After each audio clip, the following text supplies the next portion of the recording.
Preparai o caminho do Senhor, endireitai suas veredas. Toda a carne há de ver a salvação do nosso Deus.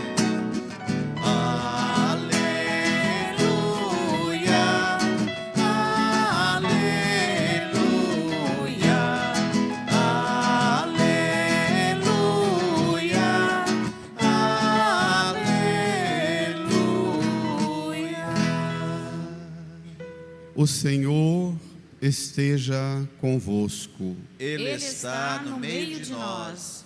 Proclamação do Evangelho de Jesus Cristo, segundo Marcos. Glória a vós, Senhor. Início do Evangelho de Jesus Cristo, Filho de Deus. Está escrito no livro do profeta Isaías: Eis que envio o meu mensageiro à tua frente, para preparar o teu caminho. Esta é a voz daquele que grita no deserto: preparai o caminho do Senhor, endireitai suas estradas. Foi assim que João Batista apareceu no deserto, pregando um batismo de conversão para o perdão dos pecados. Toda a região da Judéia e todos os moradores de Jerusalém iam ao seu encontro, confessavam os seus pecados, e João os batizava no Rio Jordão. João se vestia com uma pele de camelo e comia gafanhotos e mel do campo, e pregava dizendo: depois de mim virá alguém mais forte do que eu nem sou digno de me abaixar para desamarrar suas sandálias. Eu vos batizei com água, mas ele vos batizará com o Espírito Santo. Ele vos batizará com o Espírito Santo. Palavra da salvação. Glória a vós, Senhor. Aleluia, aleluia, aleluia, aleluia.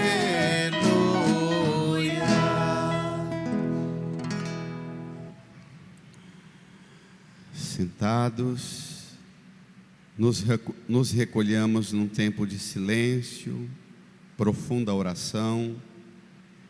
Invoquemos que o Divino Espírito Santo, com o qual Jesus nos batizou, que o Espírito nos ajude nesse momento a compreender esta palavra e sermos por ela transformados. Supliquemos.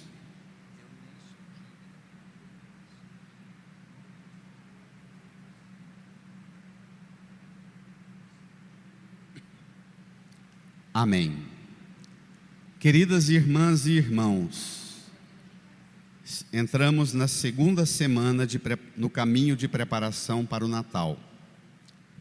Estas 4 semanas que antecedem a celebração do Natal do Senhor é um tempo chamado de tempo do Advento, que põe a gente muito próximo do espírito e do ambiente da Quaresma.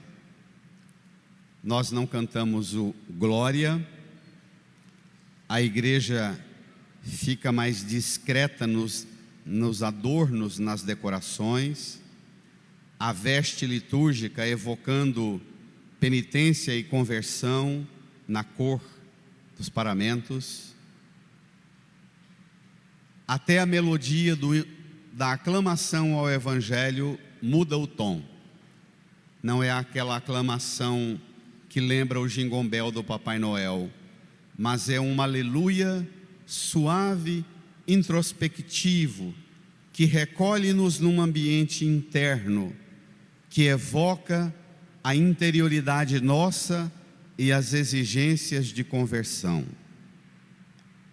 Eu às vezes fico morrendo de dó porque as nossas casas e a nossa igreja às vezes se enfeita tanto com o lusco-fusco da decoração de Natal, com tanta coisa translúcida que encontra para enfeitar, que a gente faz tudo e prepara para a festa, mas não prepara interiormente para receber aquele que vem, o Salvador. Então, nesse clima de interioridade e de recolhimento, as leituras de hoje apresentam para nós uma palavra-chave. Domingo passado, as leituras evocavam uma dimensão central para viver o advento, a vigilância. Hoje, uma palavra evoca a centralidade da vivência nesse tempo de preparação para o Natal, a conversão.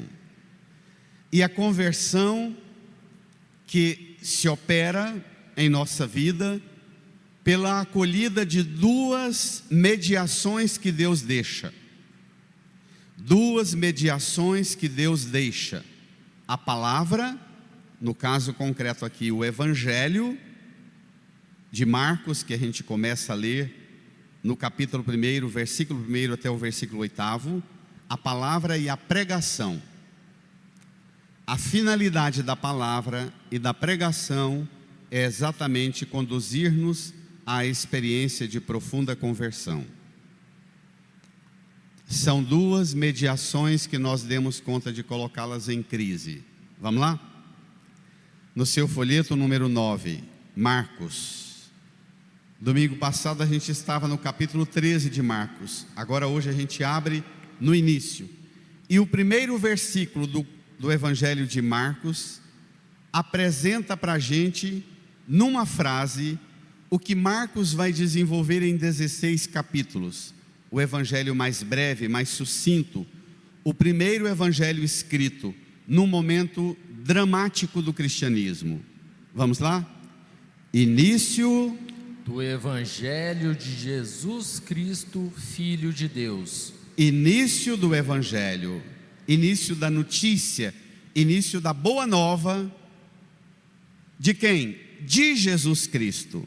Jesus, que significa Deus salva, Christos, que significa o ungido, o Messias, o enviado. Portanto, Deus nos salva através de Jesus, que é o terceiro título, Filho de Deus. O padre João Deiber, nosso mestre em Bíblia, hoje sepultado aqui na igreja, os seus restos mortais, um exímio professor de Bíblia, e ele era encantado em ensinar o Evangelho de Marcos. Sempre que ele dava aula para nós, ele não ficava menos de 3, 4 semanas só com este primeiro versículo.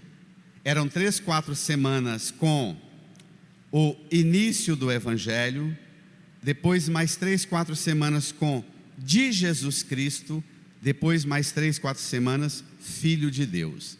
E ele dizia que quem não compreender este primeiro versículo e não for elevado à altura do que Marcos introduz e apresenta nesse primeiro versículo, pode ler o Evangelho tantas quantas vezes quiser, mas se não abrir a mente e o coração para a vastidão desse primeiro versículo, não compreenderá o resto que vem. Então, é uma boa notícia de Jesus Cristo. Deus salva através do ungido, o Filho dele, o Filho de Deus. Isso diz para a gente, e o próprio evangelista Marcos vai dizer para nós, que ele, escrevendo o seu evangelho, não tem base, fantasias e delírios no meio da noite, com um que tem perturbação mental e fica tendo visão de madrugada. Marcos vai respeitosamente à fonte. Versículo 2. Qual é a base de Marcos para escrever o seu evangelho? Está escrito, leiam, no livro do profeta Isaías. Brada. Eis que envio meu mensageiro à tua frente, para preparar o teu caminho. Pronto, está escrito no livro do profeta Isaías. Marcos cita o que a gente viu na primeira leitura, a partir do livro do profeta Isaías. Foi escrito em várias etapas na história de Israel.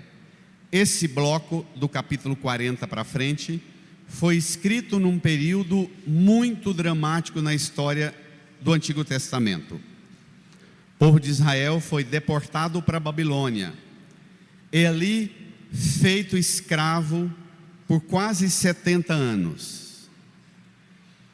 Se você vai para ser escravo e fica 70 anos como escravo, seus filhos, seus netos que nascem lá na escravidão, vai todo mundo abraçar e acolher a realidade da condição de escravo quase que como uma normalidade. É assim mesmo. Nossos pais vieram para cá assim, nossos avós passaram por isso, já fazem 70 anos que estamos como escravos, não tem o que mudar, vamos viver nossa fé assim mesmo, como escravos. Marcos escreveu o seu evangelho perto entre o ano 64 e 70. O Império Romano empreendeu uma grande perseguição contra o judaísmo.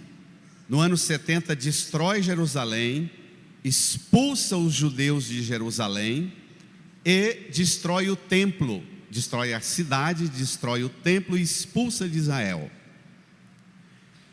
A perseguição contra os cristãos que já tinham se tornado um grande grupo em Roma, onde Marcos escreveu o evangelho dele, esta perseguição vai aproximando dos cristãos que estão lá pertinho do império, e o desespero dos cristãos ante a perseguição ao judaísmo e ao movimento judaico-cristão, os cristãos, Marcos percebe a urgência de ter que escrever um evangelho e dizer: não se desesperem, esta perseguição que o Império Romano impõe sobre nós, o povo da fé já viveu isso lá há 800 anos, 700 anos atrás.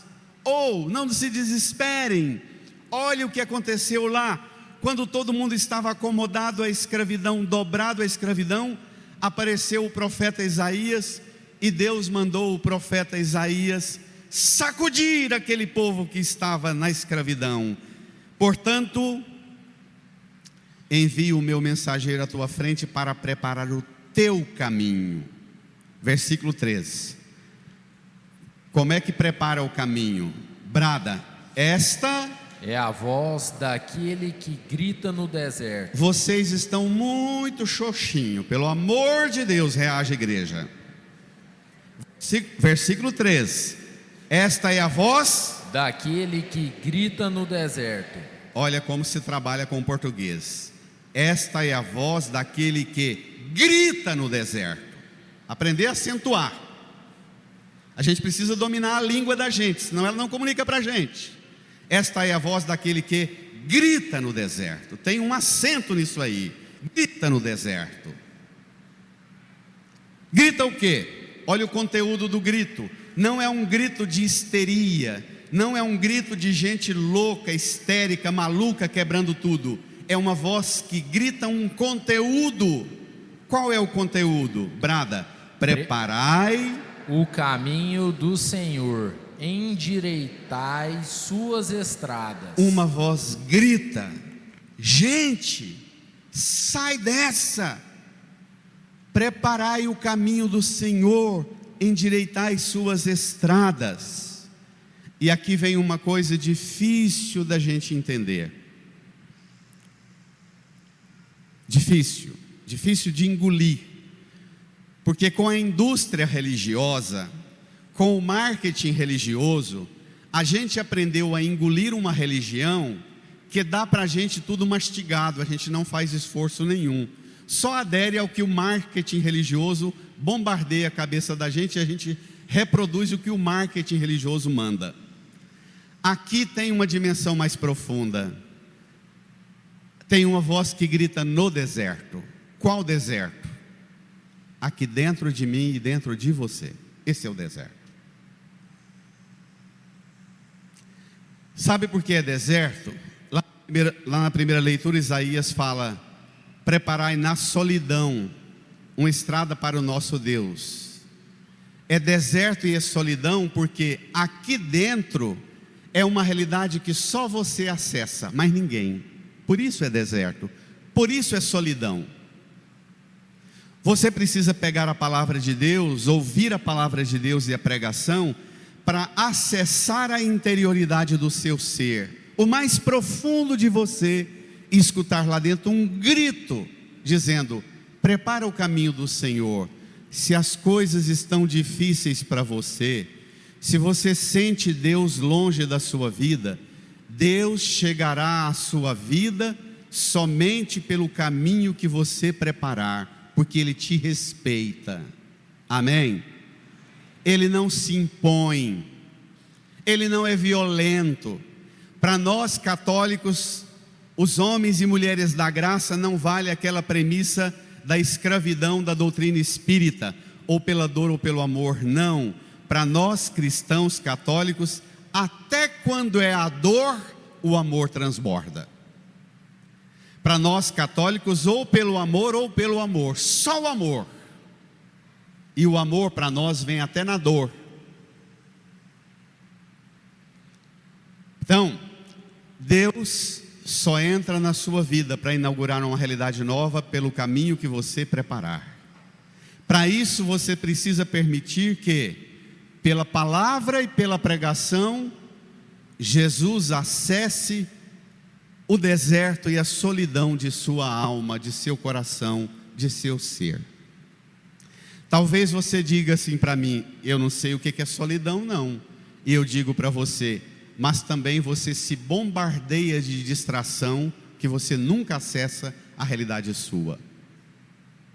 O mundo da sociedade de consumo, o materialismo consumista, ele descobriu que nós temos vazios profundos em nós, desertos enormes em nós, solidões vastíssimas em nós.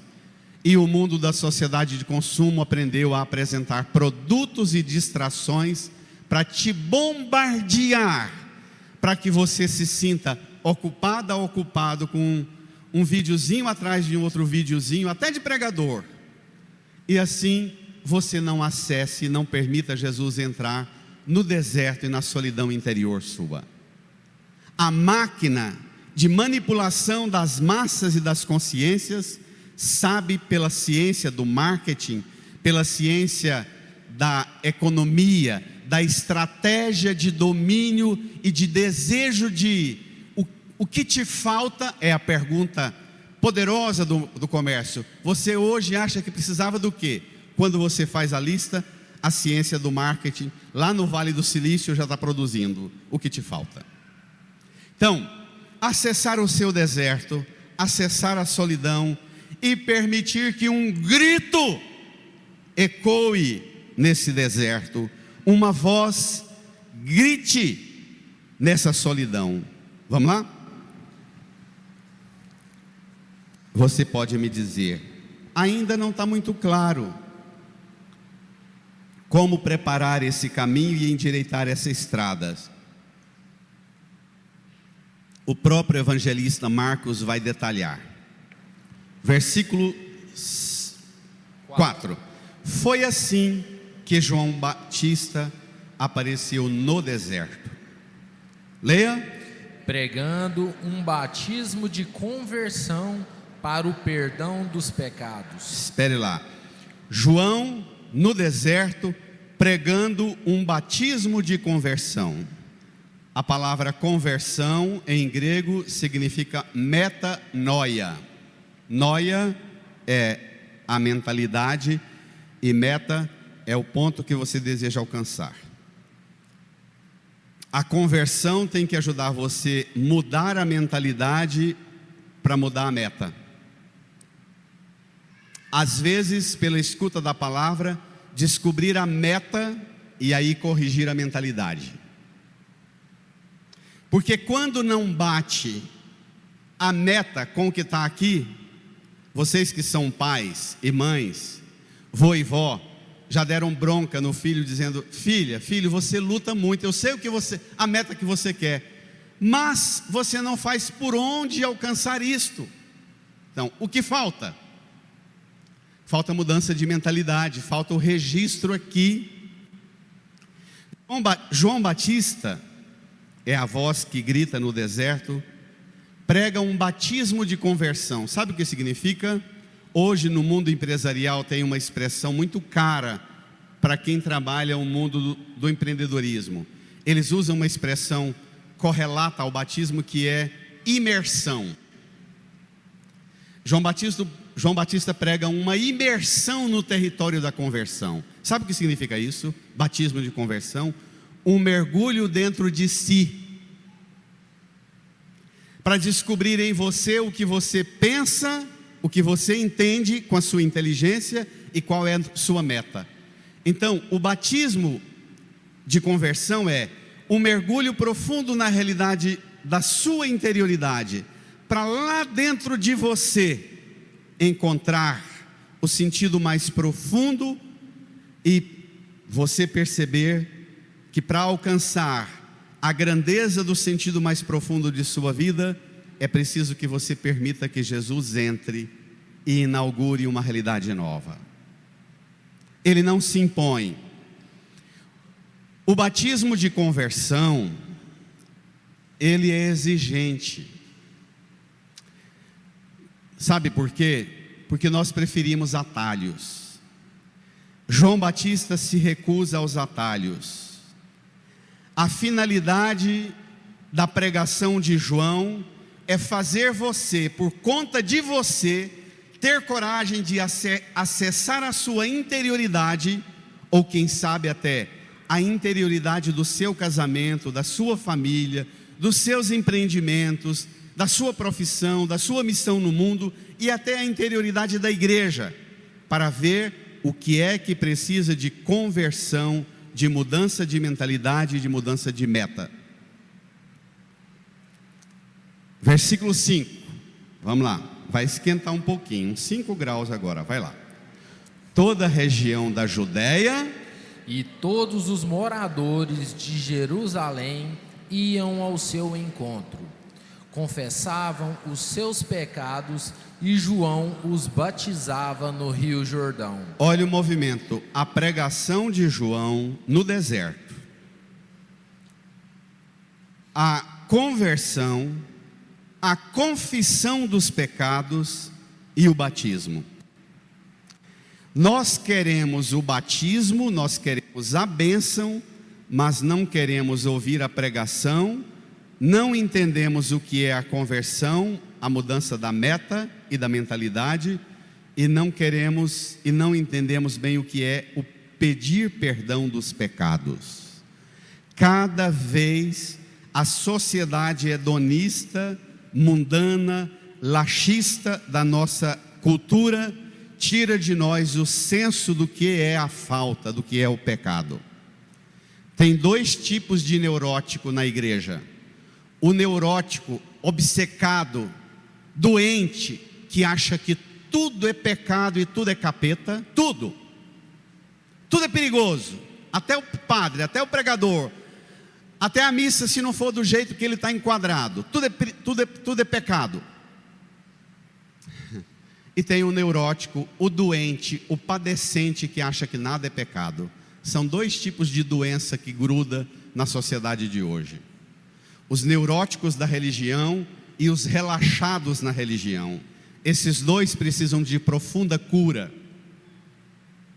Essas ideologias de gente obcecada por pecado, por medo do capeta, por medo do erro, e tem que corrigir o pecado, e o perigo é o pecado. Olha, o perigo maior do que o pecado é não abrir a graça, e a graça vem lá no deserto, vem lá no cafundó da sua interioridade, lá na grota mais profunda da sua interioridade. O Senhor envia a sua palavra e o pregador para acessar esta realidade. Reaja e aceite essa realidade nova. Amém? Pronto, vai pesar um pouco agora. Versículo 6. Agora vai trabalhar um tema que continua domingo que vem, o pregador.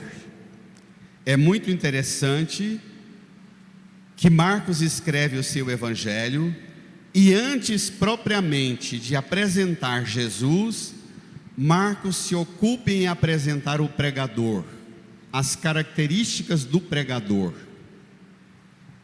que está em crise também. Os pregadores entramos em crise porque na sociedade do entretenimento religioso e das correntes ideológicas em que cada um fraciona a pregação e escuta só o que gosta e o que confirma, assenta você na conformidade de sua vida medíocre, o pregador está em crise porque o pregador tem medo de falar aos ouvidos que não gostam de sentir-se desconfortáveis. As características do pregador, vamos ver? Olha só. Versículo 6. João se vestia com uma pele de camelo e comia gafanhotos e mel no campo. É uma vida dos místicos, dos ascetas do deserto. João representa a radicalidade dos místicos e dos ascetas do deserto. Afastar-se para o deserto, porque quem quiser ouvir a pregação que venha no deserto. João Batista não é pregador das massas. Quem das massas quiser ouvir uma pregação radical de João, que saia da Judéia, de Jerusalém, e venha escutá-lo. João Batista é da linhagem do que Jesus vai ensinar mais tarde. Não lanceis pérola aos porcos, não jogueis coisas santas aos cães. Porque pregar para quem não quer escutar e acha que não tem que se converter e não tem que mudar de vida, é o mesmo que jogar pérola aos porcos e jogar coisas santas aos cães. João Batista, oi? Tudo bem? João Batista representa a radicalidade no vestir. Você nesse calorão aqui na igreja com tanto ventilador, você imagina no deserto com uma veste de camelo. Começa a abanar, é quente e cheira forte. Você imagina viver no deserto e se alimentar de gafanhoto, uma carninha bem seca, nada suculenta, e mel. Você na sede, creque, mastigando um gafanhoto, e depois com sede, tomando uma colherzinha de mel, você vai sentir a exaustão, estimular o seu corpo a uma sede extrema. E João Batista, ao invés de fugir pela rota de fuga, João Batista ativa nele mesmo uma fome e sede de Deus. Uma fome e sede, um anseio de transcendência que supera o glamour e a glória mundana da cidade, da Jerusalém e da Judéia.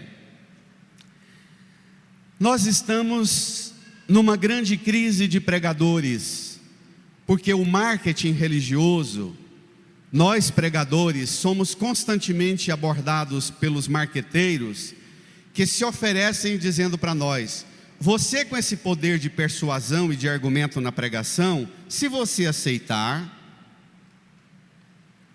se você produzir melhor o cenário da sua pregação, se você engomar melhor a veste que você usa, o calçado que você usa, se você reproduzir um cenário que reproduza a sensibilidade já da massa, que já tem um senso do religioso e do sagrado, você vai bombar.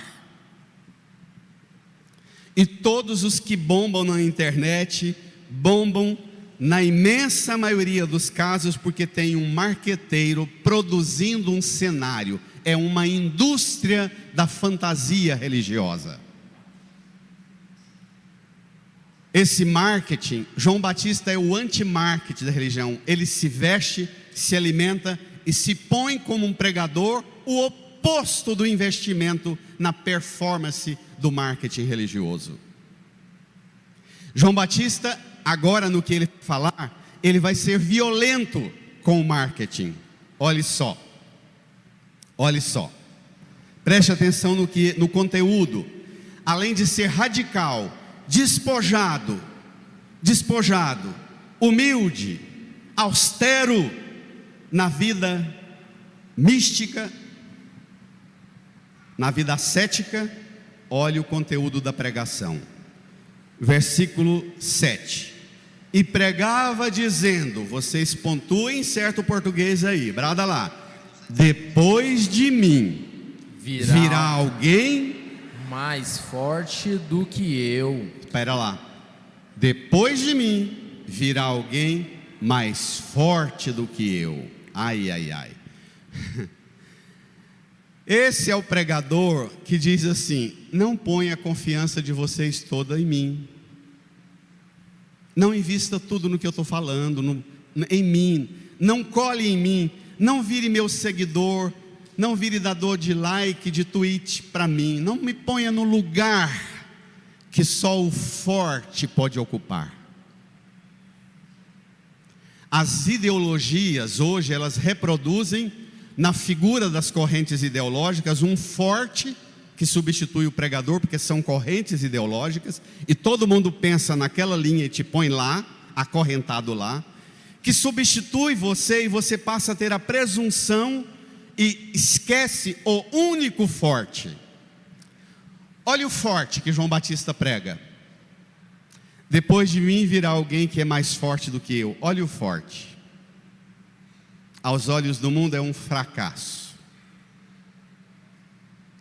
Os judeus esperam milagres, os gregos pedem sabedoria. Diz Paulo: nós pregamos Cristo e este crucificado. Esse é o forte. Esse forte é por excelência aquele que João Batista declara. Olha o que vem. Continua no versículo 7. Eu nem sou digno de me abaixar para desamarrar suas sandálias. Olhe para a cruz. Tem gente que olha no vídeo da internet o padre pregando, de acordo com a veste que o padre está no altar, ele valida se a pregação presta, porque tem que estar na corrente ideológica, na estética do que ele considera que é a estética certa. Olha o mais forte de João Batista, que se veste e tem uma vida austera na alimentação e no vestir. Olha o forte, está nu, nem veste de camelo tem. O mais forte do que eu não sou digno nem de ser escravo para desamarrar a sandália dele, ele nem sandália tem. Ele tem cravos de ferro cravando os seus pés numa cruz. Ele aceita prender os seus pés numa cruz, ser condenado, aprisionado numa cruz, para dar a você a liberdade de filha e filho de Deus. Brada! Uhul! Brada! Esse é o forte. Nem sandália tem. Vou usar uma linguagem, vou baixar o nível. Vulgar. Não é esse mundinho dos pregadores de almofadinha, piriri, pompom, cor de rosa, não. Sai dessa. A austeridade de João Batista e do que ele anuncia é esta autoridade da cruz. Não é esta igreja que faz um recorte setecentista, que nós gostamos da igreja de 1200 até 1700, daí para frente, antes e depois nada presta, porque é a igreja da estética, em que os bispos e padres viraram príncipes, entupidos de ouro e prata, numa solenidade que tinha que calar a assembleia, e ele mesmo não comunicava nada, mas apenas reproduzia um sistema de castas dos reinos cristãos católicos da Europa. Sai dessa estética. Se vai pegar um recorte da história da igreja, pegue o dos 2000 anos todo. Comece com João Batista, o ápice é Jesus, e a igreja tem que apresentar-se na estética da austeridade do crucificado. Nem sandália tem. As mãos, ele é forte porque tem as mãos e os braços presos numa cruz, para que por este braço preso na cruz você possa enxergá-lo e permitir que o amor dele te abrace, te envolva, porque pregado na cruz os seus braços, ele garante você ser devolvida para os braços do Pai eterno como filha e filho de Deus. Amém? Pode bradar, brada.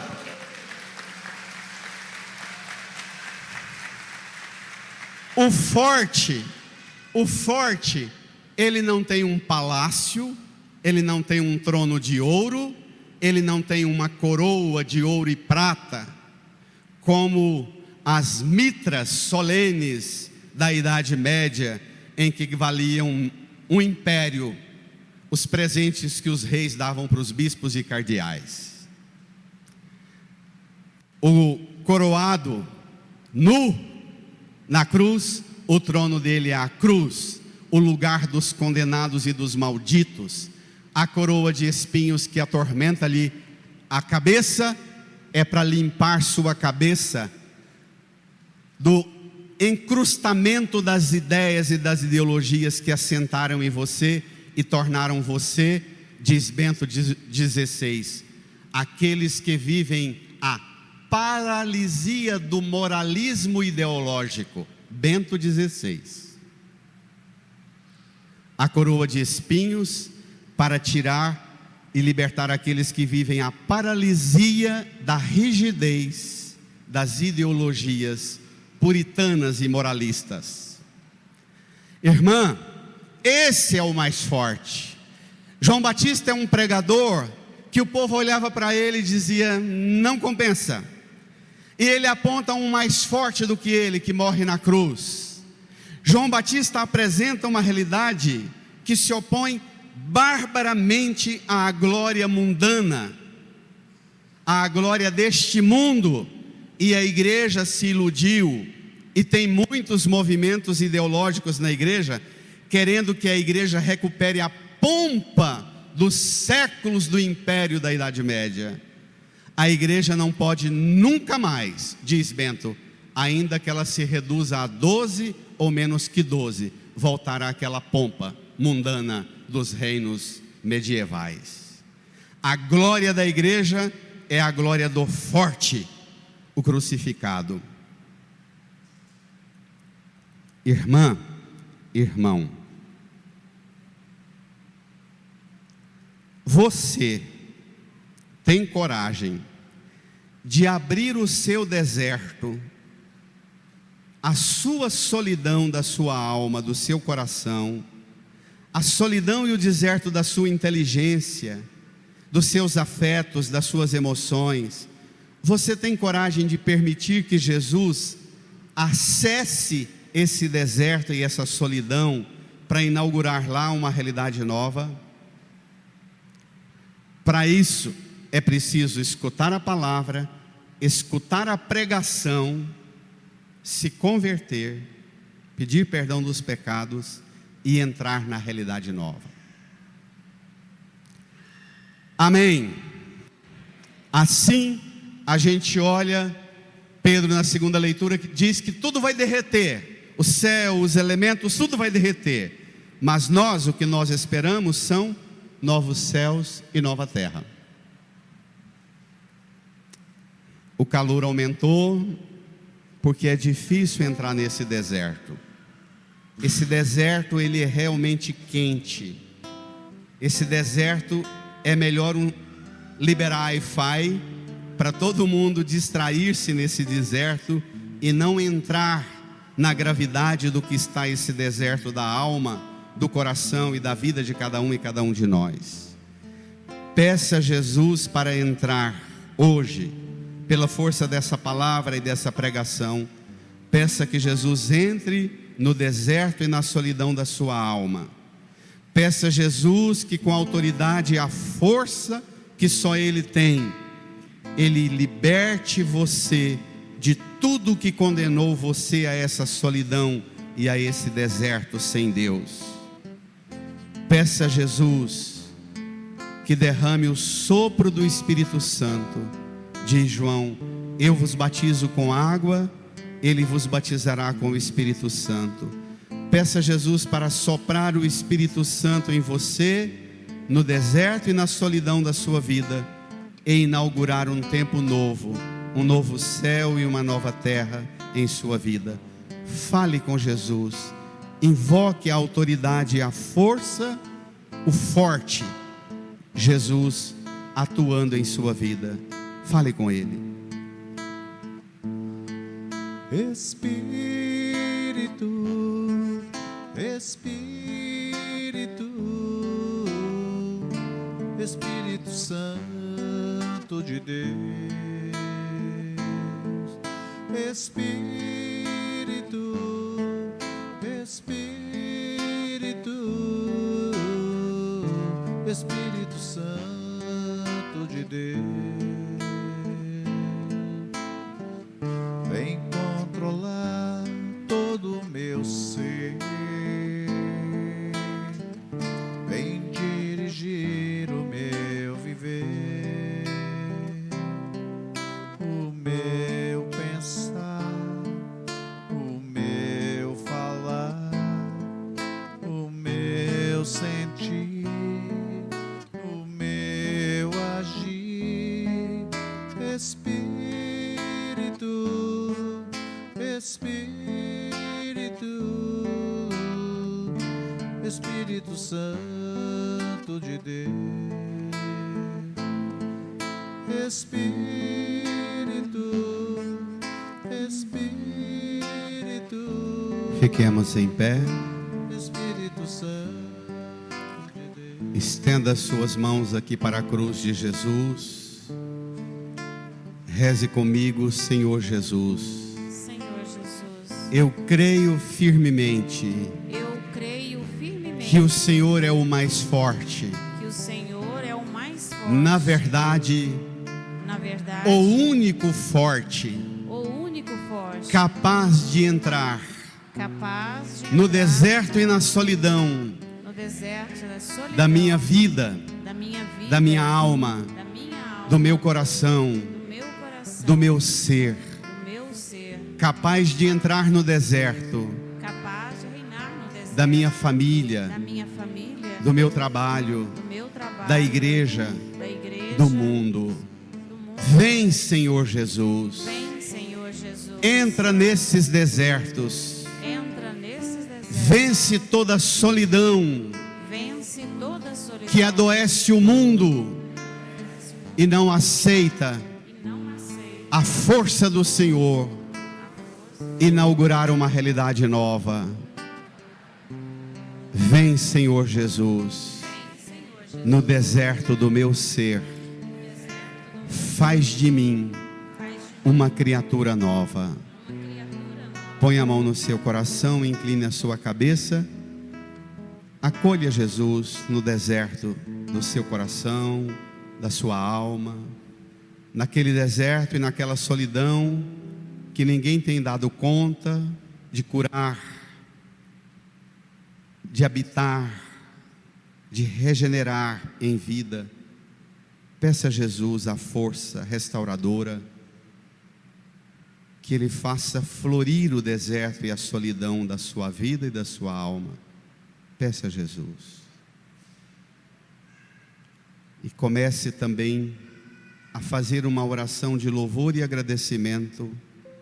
Bendiga Jesus por esse tempo de preparação para o Natal, em que você prepara para acolher Jesus no deserto que vai florir, na solidão que vai ser ocupada pela alegria da festa do amor que chega e se instaura no seu coração, na sua casa, no seu trabalho e no mundo. Agradeça, Jesus. Obrigado, Jesus. Nós te louvamos, te agradecemos, te glorificamos, porque o Senhor é o único forte e o Senhor está chegando para vencer tudo que em nós não tem a graça e a alegria do amor de Deus. Amém. Amém. Amém. Amém. Dirija quem está do seu lado, faz florir o deserto, faz florir a solidão de quem está do seu lado com um abraço carinhoso, deseja a paz de Jesus. Saudai-vos.